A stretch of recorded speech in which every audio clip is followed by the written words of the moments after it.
As much as we all think Steph Curry's the greatest shooter we've ever seen, the greatest player we've ever seen, like, don't misassociate something you've never seen before with something that's greater than anything you've seen before. Does that make sense? Like, you go to a restaurant and there's a combination of, like, sushi with pineapple and ice cream. And you're like, I have never had that before. It is really good. Now, is it the greatest food ever? Like, no. But it's just new. You were hungry. It's good. It's different. And you decided to go with it. Like, I love Shaq, but let's not all of a sudden agree with Shaq on one thing because he says prisoner of the moment. And it doesn't mean that Steph Curry's not great, but he's not the greatest point guard of all time because he's not a traditional point guard. You just find the niche for him.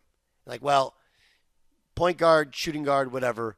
He's the most prolific three-point shooter we've ever seen. Ever. Who's a great player. Does that make sense? Okay, so it's like, are there better dunkers than Vince Carter? Yeah, Aaron Gordon's dunks in the dunk contest are probably better. But Vince Carter and Michael Jordan are the two best dunkers for being great players. Obviously, Jordan a greater player, but that's where Vince Carter was a perennial all-star, and he was an all-time great dunker, probably the best in-game dunker there was. Steph Curry, greatest shooter we've ever seen, regardless of position, in terms of volume and accuracy, off the dribble, off the catch. He's ridiculous. We have never seen any of that before. And as a shooter, he's the greatest shooter who is a great player.